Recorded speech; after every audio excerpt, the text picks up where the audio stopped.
Hay lugares que huelen a advertencia, no a miedo ni a muerte, sino a advertencia. Uno no los entiende al principio. Uno llega, se acomoda, toma sus cosas y piensa que el mundo es suyo. Pero cuando cae la noche, hay señales que no deberías ignorar.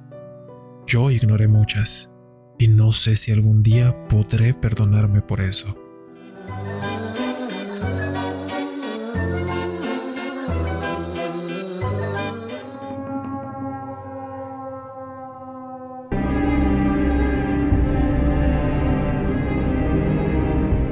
Mi nombre es Iván. Tengo 22 años y soy de Zamora, Michoacán. Estudio arquitectura, pero la verdad es que siempre he querido ser algo más libre. Diseñar cabañas en la montaña, construir con madera y piedra, lejos del concreto y el tráfico. De ahí viene mi gusto por acampar. No tengo mucha experiencia, pero mi papá era aficionado. Desde niño me hablaba de los ríos donde pescaba con mi abuelo y de los cerros donde escuchaban a los coyotes cantar de noche. El campamento al que fui esa vez fue en parte un capricho y en parte una promesa. Promesa porque años atrás mi mejor amigo y yo habíamos dicho que algún día acamparíamos en una zona boscosa que su abuelo conocía. Un lugar que, según decía, estaba prohibido para los que no conocen sus ruidos. No te voy a decir exactamente dónde está, por respeto, pero digamos que está al pie de una sierra, en una región donde los árboles crecen tan tupidos que apenas dejan pasar la luz, y las veredas parecen túneles de sombra. Hay un río delgado y frío que cruza la zona, y un claro donde, según dicen, antes había una casa, o una iglesia, nadie sabe con certeza. Y ahí, en medio de ese claro, hay un pozo, sellado con una roca negra, grande, que parece colocada ahí a propósito. Y aunque no tiene placa, la gente del pueblo le llama el Pozo de la Bruja. Esa historia la escuché de niño, contada por mi abuela Pita. Decía que hace muchos años, una mujer empezó a desaparecer niños del pueblo, uno por uno, que los padres la culpaban pero no tenían pruebas, hasta que un niño volvió, mutilado, pero volvió, y les dijo a todos que la mujer se quitaba las piernas por las noches, que ella los había secuestrado, y que sus piernas las escondía entre la leña, que cuando no las encontraba al amanecer gritaba tan fuerte que los árboles se encorvaban. La gente enloqueció, subieron y la atraparon, la arrojaron viva al pozo y lo sellaron con la roca más grande que encontraron. Mi abuela decía que por eso los animales no cruzan esa zona, y que si alguien se acerca en la noche, podía oír los golpes, como si algo desde dentro aún intentara salir. Yo nunca creí esas cosas. Hasta esa noche. Fui con dos amigos, Toño y Fer. Toño es el más valiente de nosotros. Nunca le ha tenido miedo a nada. Fer es más callado, reservado. Siempre trae una libreta donde anota cosas. Llegamos en auto hasta cierto punto, y desde ahí caminamos más de una hora. Cuando llegamos al claro ya eran pasadas las 5. El sol se filtraba entre los pinos y olía a tierra mojada. Toño bromeaba diciendo que seguro ahí nos saldría la bruja sin piernas, y Fer solo sonreía sin decir mucho. Empezamos a armar las tiendas. Yo no había notado que olvidé mi bolsa de dormir hasta que quise colocarla. Me dio coraje, pero pensé que podía arreglármelas con mi chamarra térmica. Montar la tienda no fue fácil. El suelo estaba disparejo, con raíces gruesas y piedras grandes. Apenas pude terminarla cuando Toño me gritó que ya estaban preparando la cena. Hicimos una fogata pequeña, con cuidado. Solo llevábamos salchichas, pan, papas en una bolsa y un poco de atún. Comimos entre risas y anécdotas. El lugar parecía tranquilo, casi mágico. Pero justo cuando el cielo comenzó a oscurecer, escuchamos un sonido que no venía de nosotros. Un aleteo, no el de un pájaro normal. Era fuerte, como de algo grande. Al alzar la vista vimos una lechuza posarse en la rama más alta. Tenía los ojos enormes de un color entre dorado y rojo. No se movía, solo nos miraba. Toño hizo un comentario tonto, algo como: Mira, ya llegó la bruja a supervisar. Fer anotó algo en su libreta. Yo me sentí incómodo, pero no dije nada. Dormimos temprano. A eso de la 1 de la mañana me despertó el frío. Mi chamarra no bastaba. Salí de la tienda para buscar más leña y fue entonces cuando la escuché. Una especie de llanto, no de dolor, sino de desesperación. Venía del bosque hacia el pozo. Volteé a ver la piedra. Ahí seguía, pero algo en mí sintió que no estaba sola. Caminé despacio acercándome al límite del claro. No me atreví a salir del todo. Fue entonces cuando la vi. Una figura pequeña, encorvada, se arrastraba por el suelo, dejando un rastro de algo oscuro. No caminaba, parecía incompleta. Me escondí detrás de un árbol, sin dejar de mirarla. Ella se detuvo como si supiera que la observaban. De pronto alzó la cabeza. No tenía ojos, solo cuencas negras y un rostro sucio, como cubierto de ceniza y tierra. Lo que vi después me paralizó. No tenía piernas, solo muñones, y sus manos eran largas, con dedos finos y deformes. Regresé corriendo a la tienda, con el corazón a punto de explotar. Desperté a Toño y a Fer, pero ellos no vieron nada cuando salimos. «Seguro soñaste», me dijo Toño, «o te está pegando el frío». Fer solo me miró, serio, y luego dijo algo que me erizó la piel. Yo la vi también, anoche, desde mi tienda, pero no quise decir nada. El resto de la noche fue un infierno. No dormimos, la lechuza volvió, se posó sobre la piedra del pozo, y desde ahí nos observó hasta el amanecer. A las 6 de la mañana levantamos el campamento sin decir una sola palabra. Estábamos por irnos cuando de pronto escuchamos un golpe seco, como si algo hubiera golpeado desde dentro del pozo. Toño se puso pálido. Fer comenzó a llorar. Yo solo me volví una vez más y juraría que la piedra se había movido unos centímetros. No sé qué hay allá abajo. No sé si fue real o si el lugar, como decía el abuelo de mi amigo, te enseña ruidos que no deberías conocer. Lo único que sé es que desde esa noche, cada vez que escucho una lechuza me tiemblan las manos. Y cada vez que alguien menciona ir a acampar, yo solo les pregunto, ¿sabes qué tipo de advertencia estás dispuesto a ignorar?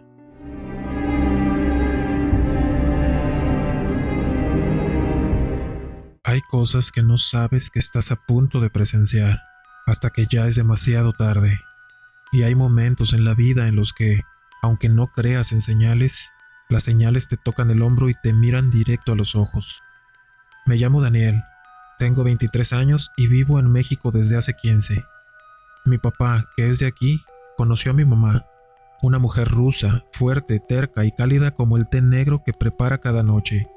Se conocieron cuando trabajaban en una empresa de logística internacional. Después de un par de años de relación a distancia, él viajó a Moscú y comenzaron a vivir juntos. Se casaron y al poco tiempo nací.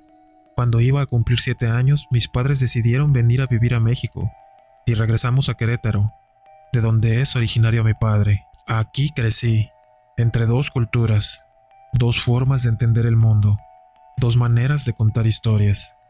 Y quizá por eso, desde pequeño he sentido que hay cosas que no se pueden explicar con lógica. Hace apenas unas semanas, un grupo de amigos me invitó a acampar a una zona boscosa, al norte de Puebla, rumbo a la sierra.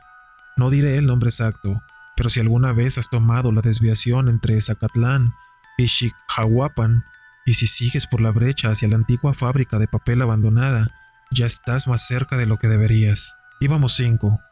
Arturo, que es el del dron y la GoPro. Lisbeth, que está haciendo un documental sobre turismo alternativo. Fabián, que casi siempre carga su guitarra a donde sea. Ale, mi mejor amiga desde la prepa. Y yo. La idea era grabar material, tomar fotos y desconectarnos. Yo tenía mis dudas, porque esa semana me sentía inquieto. Mi mamá llevaba días sin dormir bien. Decía que algo le preocupaba, pero no sabía qué. 3 días antes del viaje, recibió una llamada de mi tía, desde Rusia. Le dijo que estaban sintiendo movimientos extraños en la tierra, pequeños temblores como avisos, nada serio aún. Pero mi mamá no lo tomó a la ligera. Nos abrazó a mi papá y a mí antes de irnos como si fuera la última vez. Nos fuimos igual, pensando que todo estaría bien. Llegamos a la zona del campamento por la tarde. El camino final fue a pie, siguiendo una cañada entre árboles altísimos que parecían tocar las nubes. El suelo estaba húmedo, el aire cargado de ese olor a pino, tierra mojada y savia que solo se respira en esos lugares. Montamos las casas de campaña. A mí me costó más que a los demás, como siempre. Se me enredaban los cordones, se me zafaban los postes. Lisbeth se reía y decía que estaba grabando todo para exhibirme en su documental. Yo solo quería terminar antes de que oscureciera. Esa noche hicimos una fogata y preparamos algo sencillo: salchichas con cebolla y algo de té de canela. Fabián cantó un par de canciones, mientras el dron de Arturo hacía tomas nocturnas. Todo iba perfecto, pero como a eso de las 11 la atmósfera cambió. Primero fueron los sonidos del bosque que se fueron apagando poco a poco. Los grillos, el murmullo del viento, incluso las ramas que crujían a lo lejos. Todo quedó en un silencio que dolía. Arturo fue el primero en notarlo. ¿No está demasiado callado?, preguntó, bajando el dron. Después de eso escuchamos un sonido. Era grave, metálico, como si algo grande hubiera aterrizado sobre una lámina oxidada, pero no había estructura cerca. Fabián y Liz dijeron que seguro era un ave grande, quizá un búho, pero Ale, que estaba sentada a mi lado, se aferró a mi brazo y me dijo algo que no me esperaba oír. Mi papá vio a Mothman cuando era joven, en un viaje a Virginia, y dice que el sonido que escuchamos es como el que se escuchó antes de verlo. Nos reímos nerviosos. Claro, el Mothman, la criatura legendaria, el hombre polilla, el presagio de tragedias, un invento más del folclore. Oh, eso creí, hasta que lo vi. Fue cerca de las 3 de la mañana. Me desperté porque escuché algo fuera de mi tienda. Pensé que era Fabián, que a veces se despierta para escribir letras de canciones, pero al salir no lo vi a él. Lo que vi era otra cosa. Una figura alta, demasiado alta. Estaba parada entre los árboles, como si formara parte del bosque. Era delgada, con las alas plegadas como un murciélago gigante. Tenía los ojos encendidos, rojos, y no brillaban por el reflejo. Brillaban como si tuviera algo vivo dentro. Me quedé congelado. No corrí, no hablé, solo miré. Y entonces abrió las alas. Fue un movimiento lento, como si solo se estuviera estirando. Las alas eran enormes, con bordes irregulares, parecidas a las de una polilla vieja. Y en ese momento escuché el mismo sonido grave de antes, como un zumbido, pero no venía de su boca, venía de todo su cuerpo. La figura no se acercó, no voló, solo se giró lentamente y se desvaneció entre los árboles. Me metí corriendo a la tienda, me metí en el saco y cerré los ojos apretando los párpados. Temblé hasta que amaneció. Cuando el sol empezó a filtrarse entre las ramas, salí. Allí estaban todos los demás, pero nadie dijo nada, hasta que Lisbeth nos miró a todos y dijo: ¿alguien más lo vio? Nadie respondió, pero Ale, con los ojos aún húmedos, solo asintió. Recogimos todo sin hablar mucho. Arturo revisó las grabaciones del dron. En una de ellas, justo cuando descendía, una figura alada aparece entre los árboles. No se ve claramente, pero ahí está. Volvimos al coche en silencio. 2 días después, tembló en Rusia. Un terremoto de magnitud 7.4 sacudió la región donde vive mi familia materna. La casa de mis abuelos colapsó parcialmente. Sobrevivieron, de milagro, pero sobrevivieron. Aún así, el susto los marcó. Mi mamá, al ver las noticias, rompió en llanto. Me abrazó fuerte y me preguntó con voz temblorosa: ¿tú lo viste, verdad? No respondí. No tenía ni qué hacerlo. Yo no sé qué es el Mothman. No sé si es real, si es un mito, o una forma que adopta el miedo antes de lo inevitable. Pero yo lo vi, y no fue una alucinación. Lo que vi esa noche fue una advertencia, no para mí, sino para todos. Y aunque me gustaría pensar que fue casualidad, algo en mí, muy dentro, me dice que no lo fue. Porque hay presagios que solo se aparecen a quienes están dispuestos a verlos, y cuando lo hacen, Lo único que puedes hacer es recordarlos. Gracias por llegar hasta aquí. Si te está gustando este contenido, te agradecería mucho que dejes tu like y te suscribas. También compartas este video con alguno de tus conocidos para llegar a más audiencia. Espero que sigas disfrutando de estas experiencias de terror. Continuamos.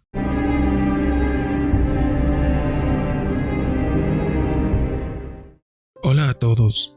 Me llamo Víctor y nací en el sur de México, en un pueblo de Oaxaca que queda entre cerros y cafetales. A los 18 me fui al norte a buscarle, como muchos. Ahora tengo 29 y vivo en Tijuana, donde me dedico a la electricidad residencial. No me va mal, la verdad, pero este año me tocó vivir algo que todavía me cuesta contar sin que se me ponga la piel de gallina. Esta historia no empieza con algo tenebroso, ni en un hospital, ni en una carretera maldita. Empieza con algo muy simple. Un fin de semana de campamento con unos amigos del trabajo. Todo se planeó rápido. Éramos 5. Gabo, el Chori, Iván, Lalo y yo. Conseguimos un permiso para acampar en una zona boscosa que no quiero decir cuál es exactamente, pero está a unas 2 horas al este de Tecate, en la sierra.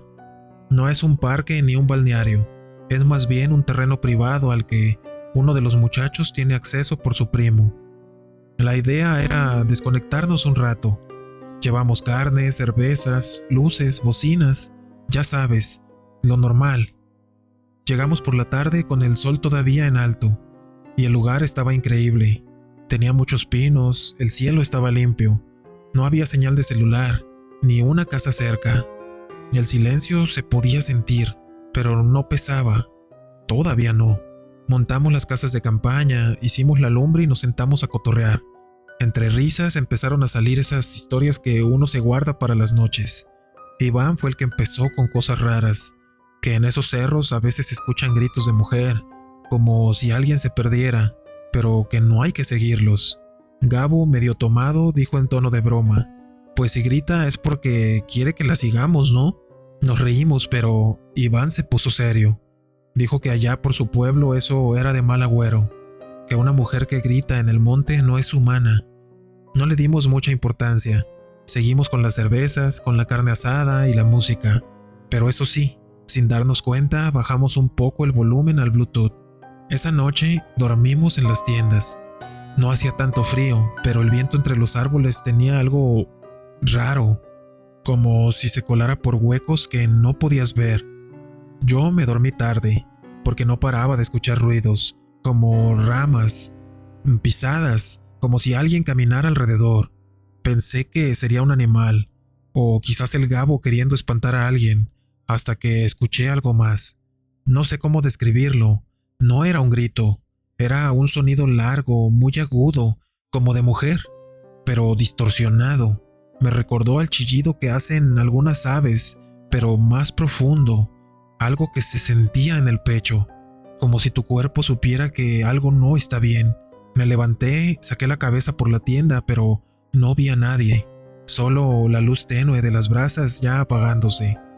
Al día siguiente les pregunté si alguien más había escuchado algo, pero nadie dijo que sí. Gabo, como siempre, se burló: te hace falta dormir más, güey. Pasamos ese día caminando por la zona. Exploramos y tomamos fotos, nada raro. Pero en la segunda noche todo fue diferente.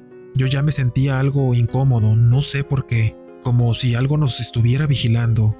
Ese día decidimos dejar la fogata encendida un rato más, y cuando todos ya estaban por meterse a sus tiendas, me ofrecí a apagarla yo. Me quedé solo por unos 5 minutos. Fue ahí que cuando la vi. Primero por el rabillo del ojo. Algo se movió entre los árboles. Pensé que era una rama moviéndose con el viento, pero me di cuenta de que no había viento. Todo estaba quieto. Entonces giré la cabeza y, entre los troncos, a unos 10 o 15 metros, pude ver a una mujer. Pero no estaba de pie. Flotaba. No caminaba, flotaba. Su cabello era largo, muy negro, le cubría el rostro por completo. Y el cuerpo era delgado, como si llevara una bata blanca o un vestido, pero no se le alcanzaban a ver los pies. No se movía, solo estaba ahí, mirándome, supongo, aunque no podía ver sus ojos. No grité ni corrí, me quedé paralizado. El cuerpo no me respondía, solo me quedé parado con el atizador de la fogata en la mano, sintiendo que se me bajaba toda la sangre del rostro. Entonces hizo ese chillido, el mismo que había escuchado la noche anterior, pero ahora más fuerte, más claro. Era como si llorara y gritara a la vez, pero sin moverse. El sonido salía de su dirección, pero su boca ni siquiera estaba abierta. Me metí corriendo a la tienda, no dije nada, solo me metí en el sleeping bag y apreté los ojos. En algún momento, sin darme cuenta, me quedé dormido. A la mañana siguiente les dije que me sentía mal, que prefería regresarme. Todos accedieron, nadie preguntó mucho. Recogimos todo y mientras íbamos por el camino de terracería hacia la carretera, en la parte más cerrada de la sierra, me atreví a mirar por la ventana del copiloto. Mientras pasábamos junto a un claro, ahí estaba, al borde de la carretera, parada o flotando, no lo sé, el mismo cabello largo cubriéndole la cara, el mismo vestido blanco. No volteé otra vez, ni dije nada. Llegué a casa, me metí a bañar, me puse a ver la televisión como si nada, pero en la noche, comunidad, algo tocó mi ventana. Un golpe seco, no de ramas, un toque con intención, 3 veces. Yo vivo en un segundo piso. No hay forma humana de que alguien llegue ahí desde fuera. No me atreví a correr a la cortina. Desde entonces he escuchado ruidos por las noches, pisadas suaves, la sensación de que hay alguien más en mi habitación. A veces me despierto y me parece ver una sombra entre la pared y la puerta del baño. Parada, callada. Esto pasó hace más de una semana. Y hace 2 noches escuché ese chillido, pero lejano, como si viniera desde la calle. Hoy, incluso mientras escribo esto, mi perro no quiere entrar a mi cuarto. Llora cuando lo acerco. No ladra, solo gime y se va a esconder.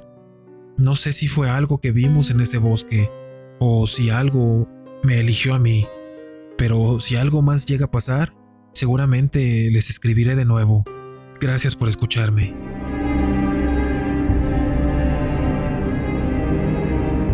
Si hubiera sabido que mi vida correría peligro, jamás habría intentado lo que hice. Pero de los errores se aprende, o al menos eso quiero creer. Lo que vi esa noche entre la neblina de los árboles y el silencio pesado de aquel bosque me generó un pánico que no puedo superar. Y no hablo de no poder dormir por nervios, hablo de no poder ni cerrar los ojos sin sentir algo o alguien que me está mirando desde la oscuridad. Me llamo Diego Méndez, tengo 22 años, soy originario de Puebla y estudio comunicación. Toda la vida he sido más de ciudad, más de leer que de correr, más de café que de cerveza, más de callejones con faroles que de montañas y tierra. Pero hace unos meses, luego de pasar una mala racha, con una ruptura con mi novia, una crisis vocacional y una discusión fuerte con mis papás, decidí que necesitaba una experiencia real, algo que me sacudiera.